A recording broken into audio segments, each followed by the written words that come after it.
Ang bawat buhay ay nararapat sa isang tiyak na halaga ng dignidad, gaano mang kahirap o masira man ang katauhan ng nagdadala nito. Ngunit wag na wag mong ipagpapalit ang karangalan para lang sa kasikatan. Dahil ikay magmimistula lang na lobo na lumilipad sa langit, na gaano mang kataas ang marating mo, lalo lang liliit ang tingin ng mga tao sa iyo. Halika't magbalik tanaw tayo sa kwento ng taong bumihag sa puso ng bawat kalalakihan. Pinagpantasyahan, hinangaan, at nabighani sa kagandahang tinataglay.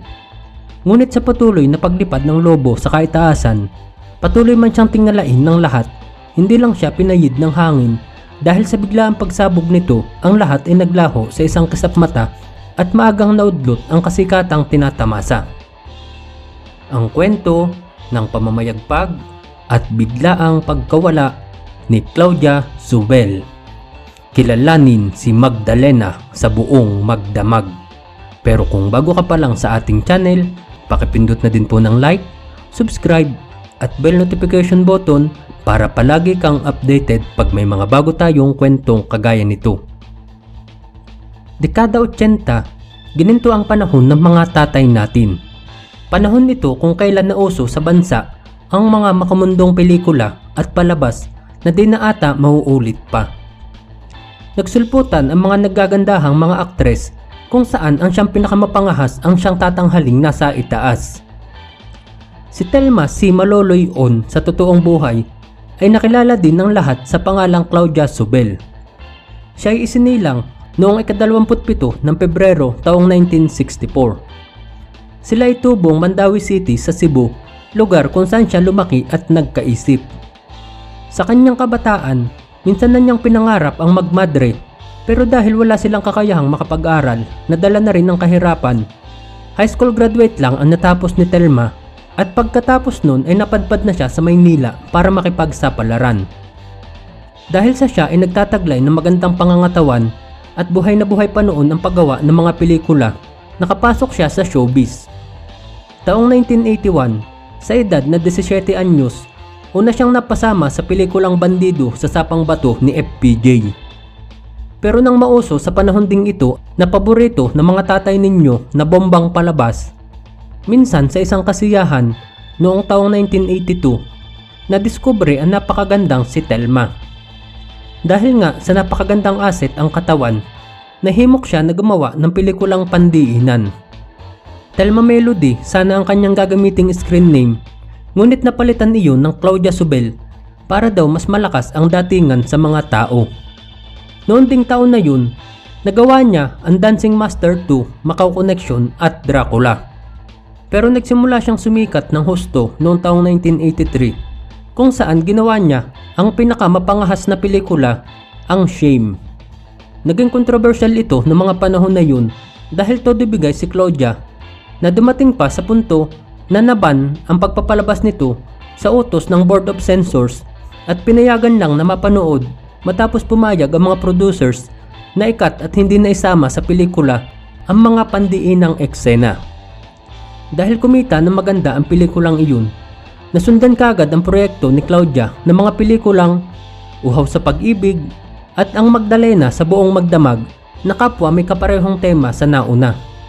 Sa isang iglap ay pinagkaguluhan ng lahat o pinagpantasyahan ng lahat si Claudia Zubel. Dahil ayon mismo sa kanya ay gagawin niya ang lahat sa bold scene para lang mapansin ng mga tao. Pero hindi naman niya iyon gagawin habang panahon, ang kailangan lang niya ay maging stepping stone ito para maging stable ang kanyang kalagayan sa showbiz. Pero ang malungkot na katotohanan, si Claudia ay iilan lang sa mga pinagkalooban na maikling karera sa showbiz. Ngunit naging isa naman sa mga pinakapopular na artista sa kanyang kapanahunan. Panong hindi, pinagkakaguluhan siya palagi ng mga fans, lalo na ng mga kalalakihan saan man siya magtungo upang magkaroon ng palabas.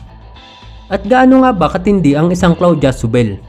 Isang halimbawa nito ay siya lang ata ang artista na nagpapa-interview ng hubot-hubad. Ganun siya kasikat ng mga panahon na yun. Dahil na rin siguro sa kagustuhang kumita para sa pamilyang nasa probinsya, ang kanyang ginagawang ito ay trabaho lamang para sa kanya. At kung maghuhubad din lang siya, ay mas mabuti na yung binabayaran.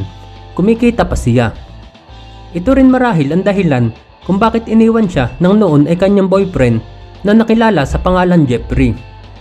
Marahil ay hindi siya sang-ayon sa ginagawa ng kasintahan, pero mas pinipili pa rin ni Claudia ang kanyang karera sa showbiz. Pero ganun pa man, marami sa kanyang mga kaibigan at kasamahan ang nakakapansin kay Claudia na dinadamdam ang pangyayari. Ilang araw na siyang depressed buhat na maghiwalay sila ng kanyang boyfriend. Pero patuloy pa rin siya sa paggawa ng mga maiinit na eksena dahil natapos na rin niya ang isa pang pelikula na pinamagatang Forbidden. Nagsimula na rin siyang magbago ng linya sa paggawa ng mga eksena.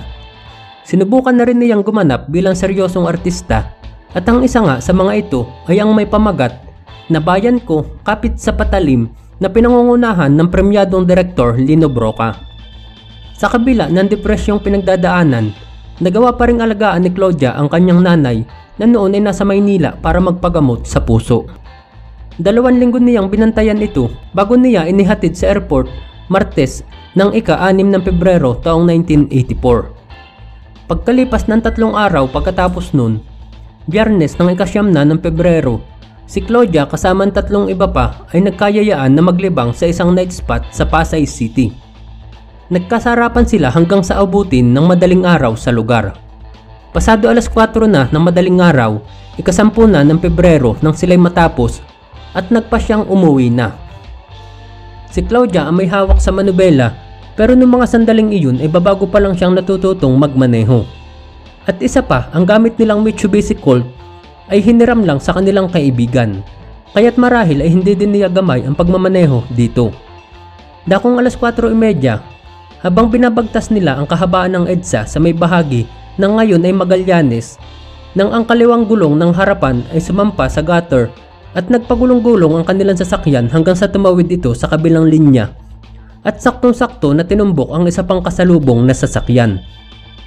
Doble ang impact na nangyari at wasak na wasak ang dalawang sasakyan. Pero ang pinakamasaklap sa lahat, ang driver na si Claudia Zubel ay naipit ng manubela at ng kanyang inuupuan.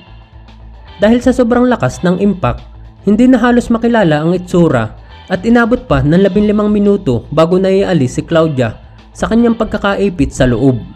At saka pa lang siya nadala sa Makati Medical Center. Ngunit sinawing palad pa rin siya pagkalipas ng 3 oras habang siya ay nasa operating room. Sobrang ikinagulat ng lahat ang biglaang pagpanaw na iyon ng sexy actress. Di nila inaakalang maaga siyang kukunin sa murang edad at nasa rurok pa man ng kasikatan ang kanyang karera. Samantala, ang kakatapos lang na pelikula niya na Forbidden ay pinalitan nila ng pamagat bilang Sinner or Saint ay ipinalabas kaagad nang wala sa panahon kung saan nagawaran pa ang pumanaw na si Claudia ng Best Actress Award mula sa Urian Awards. Ang kinita ng pelikulang iyon ay pinagkaloob nilang lahat sa pamilya nila para makatulong. Ganon din ang isa pa niyang pelikula kay Direk Lino Brocka na Kapit sa Patalim. Bagamat hindi niya natapos ay pinatay lang ang kanyang karakter, pero nakuhanan din niya ito ng Best Actress Award at Best Picture mula sa British Film Institute mula sa isang festival doon na sinalihan nila. Si Claudia Zubel ay nakahimlay sa Queen City Memorial Gardens sa kanilang lugar sa Cebu. Ngunit pagkalipas ng halos 3 dekada, natuklasan ng kanyang bangkay ay hindi naaagnas at napakaayos pa ng kanyang itsura. Ito ay nang magdesisyon ng kanyang pamilya na isama na lang ang kanyang mga buto sa noon ay yumaon nilang tatay noong Agosto 2013. Kaya't dahil sa pangyayaring iyon, ang labi ng kanyang tatay ay inilagay na lang nila sa ibabaw ng kanyang puntod. Si Thelma Maluloy-On o si Claudia Zubel ay nasa kasagsagan pa ng kanyang kasikatan noong pumanaw sa edad na 19 na taong gulang lamang. 2 linggo bago ang kanyang ika-20 kaarawan. Ang bawat buhay ay nararapat sa isang tiyak na halaga ng dignidad, gaano mang kahirap o masiraman ang katauhan nang nagdadala nito. Ngunit wag na wag mong ipagpapalit ang karangalan para sa kasikatan. Dahil ikay magmimistulang lobo na lumilipad sa langit, gaano mang kataas ang marating mo, lalo lang liliit ang tingin sayo ng mga tao. Ikaw kaibigan, ipinagmamalaki mo bang ikay laking batang 80s o batang 90s din? Hindi mo ba naisip na baka produkto ka lang ng tatay mo pagkatapos niyang manood ng Magdalena sa buong magdamag? Joke lang. Maraming salamat sa iyong pakikinig, kaibigan. Hanggang sa muli. Paalam!